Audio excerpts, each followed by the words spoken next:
Hello friends, मैं आपका दोस्त विक्रम जीएस सिंपलर में मैं आपका स्वागत करता हूँ। देखिए, सबसे पहली बात जो पिछली वीडियो में मैंने अपना हैंड रिटन नोट्स दिया था, हो सकता है आपको उसमें विजिबिलिटी में थोड़ा परेशानी हो रही होगी। उसके लिए मैं आपसे तहे दिल से माफ़ी मांगता हूँ। लेकिन आप अगर धैर्य के साथ उसको देखेंगे तो आपको सारी ही चीज़ें क्लियर हो जाएंगी। वॉइस भी क्लियर है, विजिबिलिटी भी उसमें क्लियर है, किसी तरीके का कोई दिक्कत नहीं है। लेकिन थोड़ा धैर्य से देखिए। दूसरा बात जो मैं आपसे अपील करना चाहता हूँ, मेरा ये चैनल बिल्कुल नया चैनल है। आप लोग मुझे सपोर्ट करिए, मेरे वीडियोस को देखिए, लाइक करिए, अच्छा लगे तो लाइक करिए, सब्सक्राइब करिए और शेयर भी करें। मैं आपसे वादा करता हूँ कि मैं जो भी कंटेंट आपको प्रोवाइड करवाऊँगा वो बहुत ही ज़्यादा रिलायबल होंगे, बहुत ही ज़्यादा शॉर्ट होगा, बहुत बड़े बड़े स्टेटमेंट्स आपको नहीं पढ़ने पड़ेंगे। ख़ास करके ये उन समय के लिए ज़्यादा ज़रूरी होगा, महत्वपूर्ण होगा जब आपके एग्ज़ाम के 1 सप्ताह बचे होंगे या 2 सप्ताह बचे होंगे। उस समय के लिए काफ़ी ज़रूरी होगा। पहले से तो आपको रिवीज़न करना ही है, लेकिन उस समय में बहुत ही ज़्यादा ज़रूरी इसलिए होगा क्योंकि आप क्विक रिवीज़न कर पाएंगे, क्योंकि मैं सब चीज़ टू द पॉइंट बताता हूँ। ये दूसरी बात थी मेरी। तीसरी बात जो आज की है, आज मैं आप लोगों के लिए एक नया वीडियो लेकर आ रहा हूँ। ये है यूनियन इकोनॉमिक सर्वे का।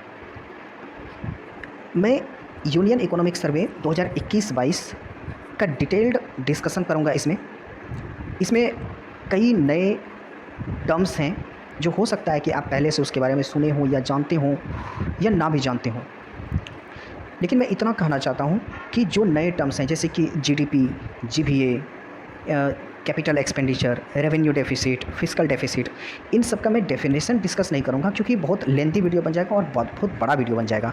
तो मैं यहाँ पर बस टू द पॉइंट बात करूँगा जो एग्जामिनेशन में आने वाले हैं। डेटाज, काफ़ी सारे डेटा होंगे इसमें, उन डेटा के बारे में यहाँ पर बात करूँगा। जैसे कि फिस्कल डेफिसिट 2021-22 में कितना रहा या आने वाले समय में कितना रहेगा, एब्सोल्यूट टर्म में कितना है, मैं इन सब चीज़ के बारे में बात करूँगा। मेनली मैं कंसेप्ट के बारे में बात नहीं करूँगा, जो फैक्ट्स हैं उस फैक्ट्स के बारे में बात करूँगा, क्योंकि 2 महीने में यानी अगस्त के लास्ट में बीपीएससी एग्ज़ाम आने वाला है और आपके लिए ये वीडियो काफ़ी हेल्पफुल रहेगा। यदि आपको इसका पीडीएफ चाहिए तो जीएस सिंपलर करके मेरा एक टेलीग्राम चैनल है, आप वहाँ पर ज्वाइन होइए। आपको सारे ही पीडीएफ ये प्रेजेंटेशन फॉर्म में भी मैं दे दूँगा। और मेरा जो अपना हैंड रिटन नोट्स है जिसमें मैंने काफ़ी मेहनत करके बनाया है, मैं उसे बनाता हूँ उस नोट्स को, वो नोट्स भी मैं आपको प्रोवाइड करवाऊँगा बिल्कुल फ्री ऑफ कॉस्ट। मुझे कोई भी पैसा आपसे नहीं चाहिए, बस आप सपोर्ट करिए। और ये वादा करता हूँ कि जो भी मैं प्रोवाइड करवाऊँगा बिल्कुल रिलायबल होंगे, एग्ज़ाम के दृष्टिकोण से बहुत ही ज़्यादा इंपॉर्टेंट होंगे वो। तो चलिए आज का वीडियो शुरू करते हैं। Union economic survey 2021-2022। तो जैसा कि आप लोग जानते हैं, हर एक साल central government economic survey present करती है और दूसरा बात बजट भी आता है। मैं बजट का भी वीडियो लाऊंगा, इकोनॉमिक सर्वे का भी वीडियो लाऊंगा, बिहार के लिए भी इकोनॉमिक सर्वे और बिहार का बजट ये भी मैं लेकर आऊँगा। तो आप लोग बिल्कुल बेफिक्र रहें, मज़े में पढ़ाई करते रहिए, मेरे वीडियोस को देखिए, आपको सारी ही चीज़ें क्लियर हो जाएंगी और बहुत अच्छे से आप रिवीजन भी कर पाएंगे क्योंकि बिल्कुल टू द पॉइंट होगा। ठीक है, तो सबसे पहले जनरल इंट्रोडक्शन देखते हैं हम लोग। क्या है यहाँ पर जनरल इंट्रोडक्शन। सबसे पहली बात ये जानिए कि इसे कौन बनाता है, यानी कि इकोनॉमिक सर्वे को कौन प्रिपेयर करता है। तो देखिए, जनरली तो इसे चीफ इकोनॉमिक एडवाइज़र इसको प्रिपेयर करते हैं।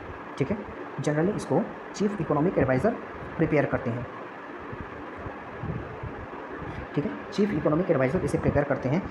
लेकिन इस बार इसे प्रिंसिपल इकोनॉमिक एडवाइज़र के द्वारा प्रिपेयर किया गया। और प्रिंसिपल इकोनॉमिक एडवाइज़र कौन है? संजीव सान्याल है। ये काफ़ी इंपॉर्टेंट फैक्ट हो जाएगा आपके लिए क्योंकि ये एग्ज़ाम में आ सकता है। क्यों आ सकता है ये एग्ज़ाम में? एग्ज़ाम में आने का कारण ये है क्योंकि ये डिस्कस हुआ है इसमें इकोनॉमिक सर्वे में। और economic survey it is a very important document of the government, so it is important, तो बहुत ज़रूरी है। तो आप लोग याद रखेंगे कि इस बार का जो इकोनॉमिक सर्वे है कौन बनाया है? प्रिंसिपल इकोनॉमिक एडवाइज़र ने इस बार का इकोनॉमिक सर्वे बनाया है।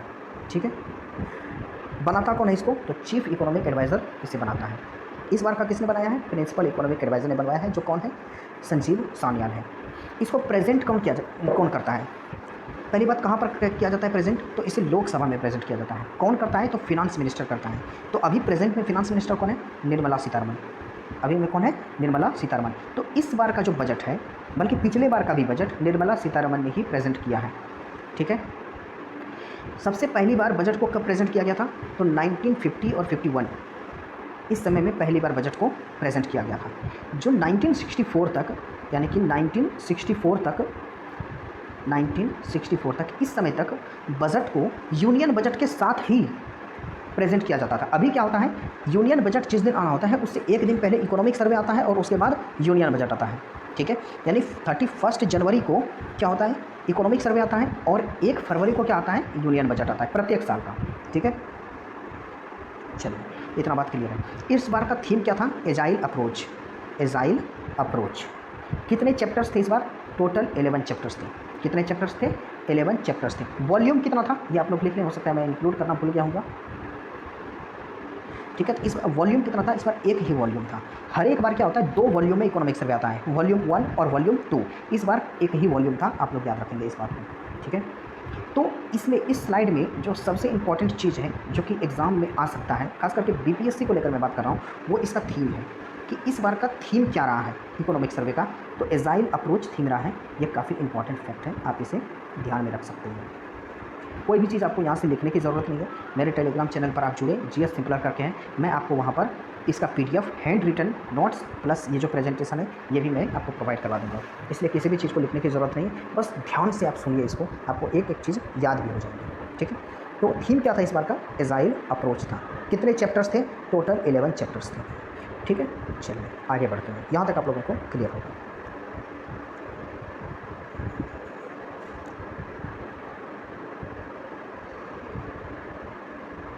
मैं क्लियर कर लेता हूँ। चलिए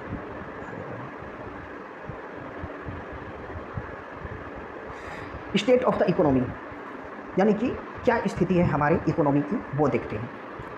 ठीक है, जो जीडीपी का ग्रोथ है ना, जीडीपी का ग्रोथ 2021-22 में हमारे ग्रॉस डोमेस्टिक प्रोडक्ट का जो ग्रोथ हुआ वो कितना हुआ, 9.2% हुआ। इसका मतलब समझें, मान लीजिए पिछला साल है 2020-21, उस समय में ग्रोथ मान लीजिए कितना हुआ, मान लीजिए उस समय में जीडीपी मेरा कितना था, 100 था।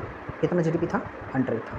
ठीक है, और इस साल जो है मान लीजिए हमारा जीडीपी कितना हो गया, हमारा जीडीपी हो गया इस बार 109 हो गया। कितना हो गया, 109 हो गया। ठीक है, तो जब दोनों को यहाँ से हम माइनस करते हैं तो कितने का डिफरेंस आता है, 9 का आता है। तो ये 9% हो जाता है, मतलब प्रत्येक 100 पर कितना पिछले साल के मुकाबले कितना जीडीपी यहाँ पर बढ़ा है। तो कितना बढ़ा है यहाँ पर, तो 9.2% का ग्रोथ देखा गया है। ठीक है, पिछले साल के मुकाबले कितना देखा गया है, जीडीपी ग्रोथ 9.2%। आप लोग याद रखेंगे, बहुत ही ज़्यादा इंपॉर्टेंट ये डेटा है, डायरेक्ट एग्जाम में क्वेश्चन आते हैं इससे। जीडीपी ग्रोथ 2021-22 में कितना है, 9.2% है। जीडीपी ग्रोथ एस्टिमेटेड कितना है, यानी कि 2022-23 में जीडीपी ग्रोथ कितना रहने वाला है, ये तो 2021-22 का डेटा है जो कि 9.2% है। इकोनॉमिक सर्वे के अनुसार 2022-23 में ये जीडीपी ग्रोथ जो है कितना रहेगा, तो ये 8.0% से लेकर 8.5% तक रहने की संभावना है। कितना, 8.0% से लेकर 8.5% तक रहने की संभावना है। GVA growth agriculture, forestry and fishing में, तो मेनली एग्रीकल्चर में एक जो जीवीए ग्रोथ है, इसका ग्रोथ यानी पिछला साल जितना था और इस बार कितना है। ठीक है, तो जीवीए ग्रोथ जो है वो कितना रहा, 3.9% रहा। कितना रहा, 3.9% रहा 2021-22 में। जीवीए ग्रोथ 3.9% रहा 2021-22 में। 2020-21 में ये ग्रोथ कितना था, 3.6% था। इसका मतलब ये है कि जो एग्रीकल्चर सेक्टर है उसमें ग्रोथ हुआ है। ठीक है, और वो ग्रोथ कितने का हुआ है, 3.9% का हुआ है। ठीक है, इंडस्ट्रियल सेक्टर में ग्रोथ कितना हुआ है, देखिए जब हम ऑल ओवर ग्रोथ की बात करते हैं तो वहाँ पर हम जीडीपी को मापते हैं, जीडीपी को कैलकुलेट करते हैं। ठीक है, जैसे हम सभी sectors, primary sector, secondary sector, tertiary sector, इन सभी सेक्टर्स को मिलाकर अगर हम बात करते हैं तो ये ओवरऑल ग्रोथ बताता है, और ये ओवरऑल ग्रोथ क्या होता है, जीडीपी का ग्रोथ होता है। लेकिन जब हम स्पेसिफिकली किसी एक सेक्टर को लेकर चलते हैं, जैसे primary sector, secondary sector, tertiary sector, तो यहाँ पर हम जीवीए कैलकुलेट करते हैं। ठीक है, तो यहाँ पर जो इंडस्ट्रियल ग्रोथ है इसका जीवीए ग्रोथ कितना हुआ है, तो ये 11.8% हुआ है। 2021-22 का ये डेटा है, कितना है, 11.8% हुआ है। आप लोग इस बात को याद रखेंगे। सर्विस सेक्टर का ग्रोथ कितना हुआ है, यानी कि GVA growth in service sector कितना हुआ है, ये 8.2% हुआ है। कितना हुआ है, 8.2% हुआ है 2021-22 में। फॉरेन एक्सचेंज रिजर्व, यानी कि फॉरेक्स रिजर्व हमारे पास, यानी विदेशी मुद्राएं हमारे पास कितना है, तो ये जो है विदेशी मुद्राएं हमारे पास 633.6 बिलियन है। कितना है, $633.6 बिलियन है। ठीक है, $633.6 बिलियन है 2021-22 में। ये कब तक का डाटा है? अप टू दिसंबर 2021 तक का। आप लोग ये बात को याद रखेंगे। चलिए नेक्स्ट स्लाइड पर हम लोग बढ़ते हैं आगे। स्टेट ऑफ द इकोनॉमी में ही हम लोग आगे बढ़ते हैं।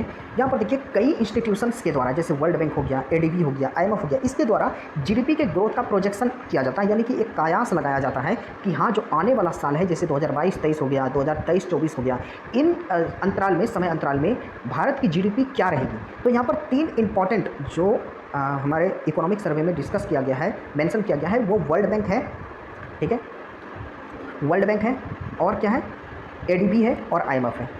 वर्ल्ड बैंक का हेडक्वार्टर कहाँ पर है, एडीबी का हेडक्वार्टर कहाँ है और आईएमएफ का हेडक्वार्टर कहाँ है। इन तीनों का हेडक्वार्टर मैं आपको बताने के लिए छोड़ता हूँ, आप इसे बताएं और ये भी बताएं कि वर्ल्ड बैंक का कब फॉर्मेशन हुआ, एडीबी का कब फॉर्मेशन हुआ और आईएमएफ का कब फॉर्मेशन हुआ, ठीक है। तो वर्ल्ड बैंक के अनुसार जो जीडीपी ग्रोथ का प्रोजेक्शन किया गया है भारत के लिए, वो ये किया गया है कि 2022-23 में जो अभी ये जो करंट ईयर अब चल रहे हैं 2022-23, इसमें 8.7% का ग्रोथ देखा जाएगा जीडीपी में। किसके अनुसार? वर्ल्ड बैंक के अनुसार। काफ़ी इंपॉर्टेंट डाटा है, डायरेक्टली क्वेश्चन पूछा जाता है एग्जाम में इस प्रकार से कि वर्ल्ड बैंक के अनुसार इस बार का यानी 2022-23 का जीडीपी ग्रोथ क्या प्रोजेक्ट किया गया है, तो 8.7%। कितना? 8.7%। जो एशियन डेवलपमेंट बैंक है, जो कहाँ पर है, ये है फिलीपींस में और मनीला इसका हेडक्वार्टर है। 2022-23 में इन्होंने बताया है कि जीडीपी कितना रहेगा, जीडीपी ग्रोथ भारत का वो 7.5% रहेगा। कितना रहेगा? 7.5% रहेगा जीडीपी ग्रोथ भारत का। आईएमएफ यानी कि इंटरनेशनल मॉनेटरी फंड के द्वारा कितना बताया गया? 2021-22 और 2022-23 बोला गया है कि ये जो 2 साल है इसमें जीडीपी ग्रोथ सेम रहेगा, यानी कि 9% रहेगा। कितना रहेगा? 9%। और जो आने वाला साल है 2023-24, इसमें जीडीपी ग्रोथ कितना रहेगा? 7.1% रहेगा, ठीक है, 7.1% रहेगा। अब जो ये लाइन लिखा हुआ है ना, आपसे स्टेटमेंट के तौर पर ये लाइन पूछा जा सकता है एग्जाम में। बीपीएससी में इसकी संभावना तो कम है, फिर भी पूछा जा सकता है, लेकिन बाकी एग्जाम में ज़रूर पूछा जा सकता है ये फैक्ट, ये वाला। और बीपीएससी के लिए भी इंपॉर्टेंट है। जिस प्रकार से हम लोग देखें इस बार का पेपर थोड़ा स्टेटमेंट भी दिया जा रहा था ऑप्शंस में, तो इस दृष्टिकोण से ये बहुत इंपॉर्टेंट हो जाता है ये स्टेटमेंट, ठीक है। तो क्या बोला जा रहा है, देखिए, as per the IMF report India will be fastest growing major economy in the world for all the 3 year. Simple सा बात बोला जा रहा है, 3 साल यानी 2021-22, 2022-23, 2023-24 जो है, इसमें भारत फास्टेस्ट ग्रोइंग इकोनॉमी रहेगी। इस बार का क्या रहेगा? फास्टेस्ट ग्रोइंग इकोनॉमी रहेगा 3 साल के लिए, 2021-22, 2022-23 और 2023-24। किसके अनुसार? आईएमएफ के अनुसार। आई होप आप लोगों को यहाँ तक क्लियर होगा। और यदि किसी चीज़ में आपको दिक्कत होता है तो आप हमें बेफिक्र कमेंट करें, नीचे हमें बताएं, मैं उसका आंसर दूंगा, या तो टेलीग्राम पर आप मैसेज कर दें, मैं आपको ज़रूर इसका जवाब दूंगा। 100% मैं इसका जवाब दूंगा। कोई भी क्वेरी हो आप बेफिक्र होकर पूछें। तो चलिए आगे बढ़ते हैं हम लोग। अब एक फिजिकल डेवलपमेंट। क्या है? Physical development. फिजिकल डेवलपमेंट में क्या क्या चीज़ें आ जाती हैं, जैसे रेवेन्यू रिसिप्ट हो गया। रेवेन्यू रिसिप्ट का क्या मतलब हो गया? मतलब गवर्नमेंट को इनकम कितना आया है, ठीक है, इनकम कितना आया है। रेवेन्यू रिसिप्ट एब्सोल्यूट टर्म्स में, मतलब बिल्कुल रुपीज़ में देखेंगे कितना रुपीज़ हुआ है। फिजिकल डेफिसिट कितना रहा, ठीक है। टैक्स, टोटल टैक्स से कितना पैसा आया। इन सब ये 4 इंपॉर्टेंट बात यहाँ पर हम लोग देखेंगे। इस चारों में सबसे ज़्यादा जो जरूरी फैक्ट है ना, वो ये वाला फैक्ट है, ये वाला fact, physical deficit as percentage of GDP, और दूसरा physical deficit in the rupees. इस बार आप लोग ध्यान से पेपर देखिएगा, बीपीएससी 67 जो 8 मई को हुआ है, फिजिकल डेफिसिट जो पूछा गया है एब्सोल्यूट टर्म्स में पूछा गया है बिहार का, ठीक है। और फिजिकल डेफिसिट जो पूछा गया है पूरा यूनियन के लिए, वो परसेंटेज में पूछा गया है, as a percentage of GDP. हो सकता है कि अब जो आने वाला एग्जाम है उसमें फिजिकल डेफिसिट वो रुपीज़ में पूछ ले, तो आपको दोनों ही बातें याद रखनी है। तो सबसे पहली बात याद रखिए कि physical deficit as a percentage of GDP, यानी जीडीपी को बेस मानते हुए उसके अनुसार फिजिकल डेफिसिट कितना है हमारा, यानी जीडीपी के कंपैरिजन में फिजिकल डेफिसिट कितना है, तो ये है 6.8%। कितना है? 6.8% है। 2021-22 में हमारा हमारा फिजिकल डेफिसिट कितना रहा है, वो 6.8% रहा है 2021-22 में। याद रहे यहाँ पर as a percentage of GDP, ठीक है, as a percentage of GDP हमारा फिजिकल डेफिसिट क्या रहा है? 6.8% रहा है। फिजिकल डेफिसिट रुपीज़ में अगर देखा जाए तो ये कितना रहा है? 6.96 लाख करोड़ रहा है। कितना? 6.96 लाख करोड़ रहा है 2021-22 में, ठीक है। जो टैक्स से टोटल जो टैक्स रेवेन्यू आया है, टैक्स से जो हमको रेवेन्यू आया है वो 50% से ज़्यादा है इस बार। क्या है? कितना ग्रोथ हुआ है उसमें? 50% से ज़्यादा ग्रोथ हुआ है। इस बात को आप लोग याद रखेंगे। रेवेन्यू रिसिप्ट कितना है, मतलब गवर्नमेंट को इनकम कितना हुआ है, ठीक है, उसमें कितना से वो ग्रोथ किया है, ठीक है, इनकम में कितने से वो ग्रोथ किया है, ये बातें हम बोल रहे हैं। तो 67.2% से इनकम ग्रो किया है। ठीक है, मान लीजिए पिछला साल कितना है, पिछला साल मान लीजिए 100 रुपया है, रेवेन्यू रिसिप्ट कितना, यानी गवर्नमेंट का जो इनकम है कितना है, 100 रुपये है। ठीक है, तो इस बार कितना हो गया है, ये हो गया है 167.2 रुपीज़, यानी कितने का ग्रोथ हुआ, इसको जब हम माइनस करेंगे तो कितना आएगा, 67.2% आएगा। ठीक है, तो ये बातें यहाँ पर कही जा रही हैं। तो रेवेन्यू रिसिप्ट जो है वो 67.2% से इंक्रीज़ किया है। कोई दिक्कत? चलिए, रेवेन्यू रिसिप्ट एब्सोल्यूट टर्म में कितना है, मतलब गवर्नमेंट को कितना रुपया एक्चुअली आया।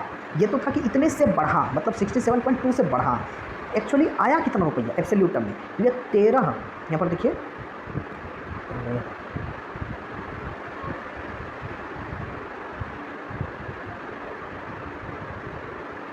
सॉरी थोड़ा आप लोगों को दिक्कत हो रही होगी, माफ़ी चाहता हूँ मैं।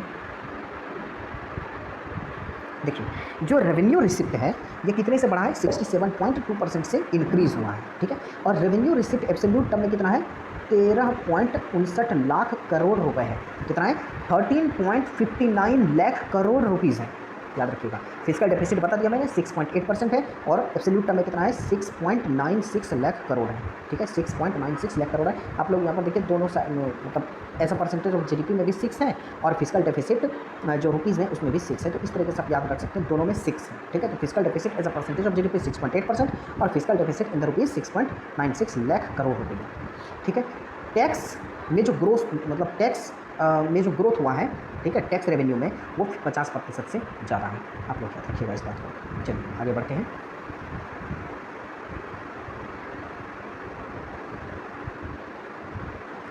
अब है monetary management and the financial intermediation. Monetary management मतलब ये मेनली बैंक से रिलेटेड है। ठीक है, तो आपको याद रखना है, रेपो रेट 2021-22 में कितना रहा, मेन जो इंपॉर्टेंट फैक्ट है यहाँ पर ये वाला है। रेपो रेट इस बार कितना रहा, तो ये कितना रहा, 4%। रेपो रेट होता क्या है, रेपो रेट होता है कि जो बैंक होते हैं वो आरबीआई से लोन लेते हैं। क्या करते हैं, वो आरबीआई से लोन लेते हैं। तो जिस इंटरेस्ट रेट पर वो आरबीआई से लोन लेते हैं उसे क्या बोला जाता है, रेपो रेट बोला जाता है। और रिवर्स रेपो रेट क्या होता है, जब आरबीआई इन जो बैंक, यहाँ पर बैंक है जैसे एसबीआई हो गया, बाकी और सभी बैंक है, इससे जब वो लोन लेती है ना, तो इसे क्या बोलते हैं, रिवर्स रेपो रेट बोलते हैं। तो रेपो रेट कितना रहा है, 4% रहा है, याद रखिएगा 2021-22 में। ठीक है, जो नॉन परफॉर्मिंग एसेट है हमारे पास, वो कमर्शियल शेड्यूल्ड बैंक का, वो घटा है। कितने से घटा है, 2017-18 में 11.2% था, और इस बार 2021-22 में कितना है, 6.9% है। ये फैक्ट पूछे जाने का संभावना बहुत कम है। ये वाला जो फैक्ट मैंने सेकंड नंबर का बोला, लेकिन आप लोग ये पहला वाला जो फैक्ट है इसको जरूर याद रखिएगा कि रेपो रेट इस बार कितना रहा, तो रेपो रेट 4% रहा है। कितना रहा है, रेपो रेट 4% रहा है। चलिए आगे बढ़ते हैं। प्राइसेस एंड इन्फ्लेशन, काफ़ी इंपॉर्टेंट स्लाइड है ये, आप लोग यहाँ पर ध्यान दीजिएगा। एक बात यहाँ पर इंपॉर्टेंट है, जो सीपीआई कंबाइंड इन्फ्लेशन, इन्फ्लेशन देखिए कई प्रकार के होते हैं, सीपीआई का combined inflation, WPI inflation, food inflation. तो यहाँ पर तीनों के बारे में देखेंगे। जो सीपीआई कंबाइंड इन्फ्लेशन है वो कितना है, 5.2% है। ठीक है, 2021-22 में कितना है, 5.2% है। 2020-21 में कितना था, ये 6.6% था। यानी कि जो सीपीआई कंबाइंड इन्फ्लेशन है वो डिक्रीज़ हुआ है। ये स्टेटमेंट बनाकर आपको दिया जा सकता है कि इस बार जो है सीपीआई कंबाइंड इन्फ्लेशन वो डिक्रीज़ हुआ है। तो हाँ, ये स्टेटमेंट बिल्कुल सही है, ये डिक्रीज़ हुआ है। कितना, 5.2% हुआ है 2021-22 में, और 2020-21 में कितना था, 6.6% था। ठीक है, तो अब ये पूछा जाता है कि सीपीआई कंबाइंड इन्फ्लेशन जो है वो क्यों डिक्रीज़ हुआ है, उसके डिक्लाइन होने का क्या कारण है, कम होने का क्या कारण है। क्योंकि जो फूड इन्फ्लेशन है ना, ये फूड इन्फ्लेशन डिक्रीज़ हुआ है। ठीक है, यानी एवरेज रहा है, डिक्रीज़ हुआ है। तो फूड इन्फ्लेशन क्या हुआ है, यहाँ पर डिक्रीज़ हुआ है। इसके कारण जो है सीपीआई कंबाइंड इन्फ्लेशन भी डिक्रीज़ हुआ है। कितना, 5.2% हो गया है 2021-22 में, और था कितना, 6.6% 2020-21 में। ठीक है, डब्ल्यूपीआई इन्फ्लेशन ये 12.5% रहा है 2021-22 में, और ये देखिए मैंने लिखा है इंक्रीज़ हुआ है। क्या हुआ है, इंक्रीज़ हुआ है due to the following reasons. इन चार कारणों की वजह से क्या हुआ है, डब्ल्यूपीआई इन्फ्लेशन जो है वो इंक्रीज़ हुआ है। कितना बढ़ा है ये, कितना तक हुआ है, 12.5% हो गया है। कितना हो गया है ये, 12.5% हो गया है। तो क्या कारण है, low base in the previous year, मतलब प्रीवियस ईयर में जो है ये जो बेस रखा जाता है ना, वो बेस क्या था, बहुत कम था। ठीक है, pickup in the economic activity. आप जानते हैं जैसे 2020 में हमारे देश में कोविड दस्तक देता है। ठीक है, पूरा देश लॉकडाउन में, 2021 में भी वही स्थिति रहती है। थोड़ा सा स्थिति में सुधार होता है, और जैसे ही कोविड खत्म होता है हमारी इकोनॉमिक एक्टिविटी रैपिड हो जाएगी, मतलब बहुत ज़्यादा बढ़ जाएगी। तो इकोनॉमिक एक्टिविटी बढ़ जाने के कारण WPI इन्फ्लेशन क्या हो गया, बढ़ गया। जो सबसे इम्पॉर्टेंट यहाँ पर फैक्ट है जो आपको रीज़न में याद रखना है, वो ये वाला फैक्ट है, 3rd नंबर वाला फैक्ट याद रखना है आपको, C नंबर, ठीक है, कि sharp increase in the international prices of the crude oil. आप लोग सभी जान रहे हैं क्रूड ऑयल जैसे पेट्रोलियम हो गया, डीजल हो गया, इन सब का क्या हुआ है, बहुत बढ़ गया है, इसका दाम जो है बहुत बढ़ गया है।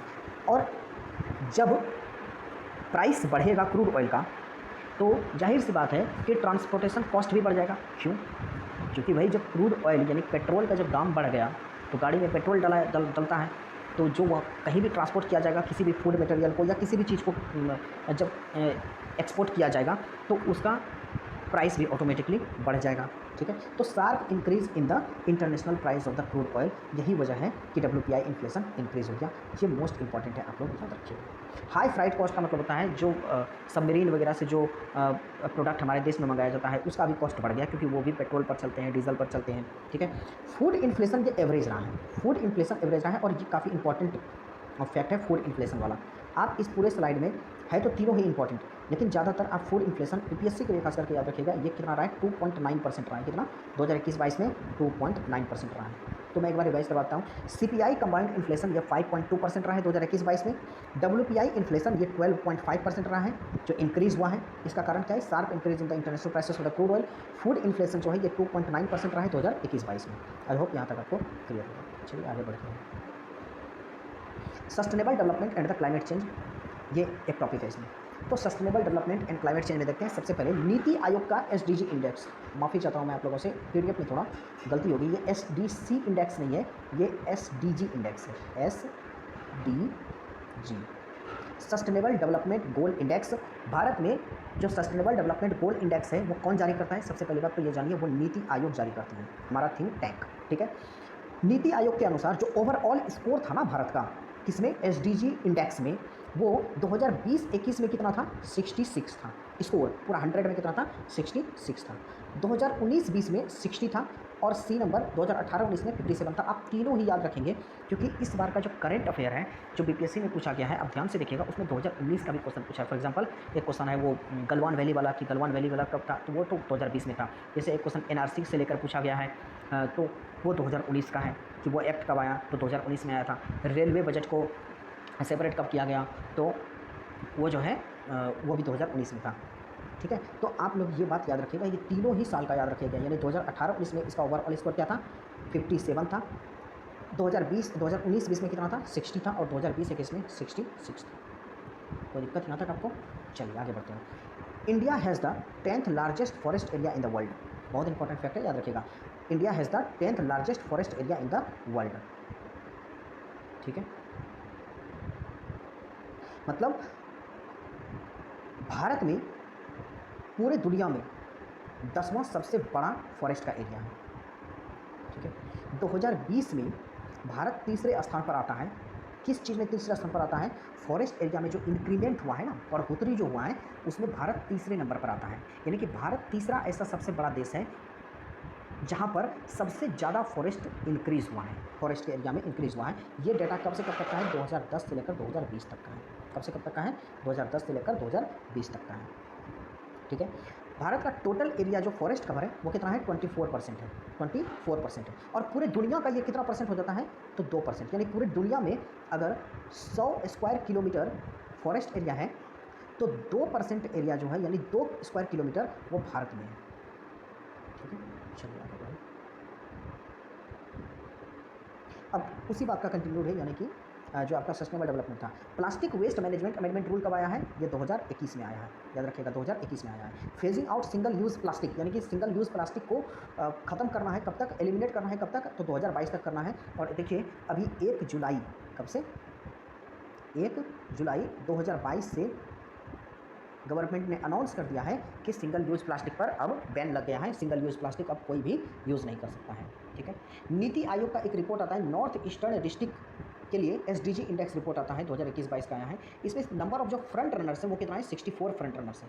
बस आपको ये याद रखना है, नंबर ऑफ फ्रंट रनर्स कितना है? 64 है, और नंबर ऑफ परफॉर्मर्स कितना है? 39 है, ठीक है। नंबर ऑफ परफॉर्मर 39 है, नंबर ऑफ फ्रंट रनर्स 64 है, ठीक है। चलिए आगे बढ़ते हैं। अब देखिए यहाँ पर जो एग्रीकल्चर सेक्टर है और फूड मैनेजमेंट उसकी बात करते हैं। सीधा से यहाँ इतना बड़ा स्टेटमेंट पढ़ने का कोई ज़रूरत नहीं है, बस इतना सा दिमाग में याद रखिए कि एग्रीकल्चर सेक्टर जो जीवीए शेयर है इसका, ठीक है, जीवीए का जो शेयर है वो कितना है 18.8% है 2021-22 में। जो शुरू में मैंने बताया था कि एग्रीकल्चर सेक्टर का जीवीए कितना है, वो शेयर नहीं था, वो ग्रोथ था कि जीवीए का कितना ग्रोथ हुआ है। और ये क्या है, जीवीए है कितना, एग्रीकल्चर सेक्टर का कितना जीवीए है, तो 18.8% है, ये ग्रोथ नहीं है, ये 18.8% जीवीए है, ग्रॉस वैल्यू एडेड। ठीक है, कितना शेयर है, agriculture sector experience growth in the past 2 year according for the sizeable 18.8% share है ये एग्रीकल्चर सेक्टर का। ठीक है, तो पूछा जाएगा कि एग्रीकल्चर सेक्टर का जीवीए कितना है, तो 18.8% है। एग्रीकल्चर सेक्टर में के जीवीए में कितना ग्रोथ हुआ है, तो जो मैंने वहाँ पर पीछे बताया था वो ग्रोथ था 3.6% समथिंग। ठीक है, लाइव स्टॉक सेक्टर जो है ये कितने से बढ़ा है, तो 18.5% से ये पिछले 5 साल में बढ़ा है। ठीक है, लाइव स्टॉक सेक्टर जो है याद रखिए ये स्टेबल इनकम सोर्स है। लाइव स्टॉक सेक्टर क्या है, ये स्टेबल इनकम सोर्स है। तो ये छोटी छोटी बातें हैं यहाँ पर आपको याद रखनी पड़ेगी ये सब चीज़ एग्जाम के दृष्टिकोण से। इंडस्ट्री और इंफ्रास्ट्रक्चर की बात करें तो यहाँ पर आईआईपी जो है क्या है, आईआईपी यानी कि इंडेक्स ऑफ इंडस्ट्रियल प्रोडक्शन, ये कितना है 17.4% है। कितना है ये 17.4% है। इंडेक्स ऑफ इंडस्ट्रियल प्रोडक्शन बढ़ गया है और कितना तक हो गया है, ये 17.4% तक हो गया है। इतने से नहीं बढ़ा है, 17.4% हो गया है। Capital expenditure for the Indian railway, Indian railway के लिए जो कैपिटल एक्सपेंडिचर है, मतलब इंडियन रेलवे के लिए जो एक्सपेंडिचर है वो बढ़ा है। ठीक है, और वो कितना हो गया है, 155181 करोड़ रुपीज़ हो गया है। ये 2020-21 में आपको याद ये वाला रखना है। ठीक है, कि 2,15,000 करोड़ रुपया, ये याद रखना है इसे, 2,15,000 करोड़ रुपया। ये 5 टाइम्स इंक्रीज हुआ है 2014 के लेवल पर, यानी 2014 में जितना कैपिटल एक्सपेंडिचर था इंडियन रेलवे को लेकर उससे 5 गुना हो गया है अभी। तो आपको ये नंबर्स भी याद रखने हैं और ये डेटा भी याद रखना है। Introduction of the production linked incentive scheme, एक स्कीम है प्रोडक्शन लिंक्ड इंसेंटिव स्कीम। ठीक है, ये सबसे ज़्यादा किसको प्रोवाइड किया है बूस्ट, तो इंफ्रास्ट्रक्चर को। किसको मेजर बूस्ट किसको दिया है, ये इंफ्रास्ट्रक्चर को दिया है। तो यहाँ पर ये बात याद रखिए, सारी बातें मैंने काफ़ी सिंपल से लिखी हैं, आप इसको आराम से पढ़ सकते हैं और समझ सकते हैं। चलिए सर्विसेज को लेकर मैं देख लेता हूँ। सबसे पहले हम लोग सर्विसेज को लेकर अब देख लेते हैं। जो सर्विसेज सेक्टर का जो जीवीए है ना, वो जुलाई और सितंबर 2021-22 में प्री पेंडेमिक लेवल को लेकर क्रॉस कर चुका है। प्री पेंडेमिक लेवल का क्या मतलब होता है, पेंडेमिक कब से आया, 2020 से। 2020 से पहले का जीवीए सर्विस सेक्टर का जो था ना, उस जीवीए से अब बढ़ चुका है, उसको क्रॉस कर चुका है। तो कब ये किया, जुलाई सितंबर 2021-22 में ही हो गया ये। ठीक है, ओवरऑल सर्विस सेक्टर का जो जीवीए है ग्रॉस वैल्यू एडेड, वो कितने से बढ़ा है, तो 8.2% से बढ़ा है 2021-22 में। कितने से, 8.2% से बढ़ा है 2021-22 में। During the first half of the 2021-2022 services sector received over $, इतना, यानी कि एफडीआई कितना आया किसमें, सर्विस सेक्टर में। तो ये एफडीआई जो है ये 2021-22 के पहले फर्स्ट हाफ का देख रहा है, यानी कि लगभग 6 महीने का, पहले 6 महीने का। ठीक है, तो ये कितना है, $16.7 बिलियन है, जो कि जितना भी एफडीआई इनफ्लो हुआ है ना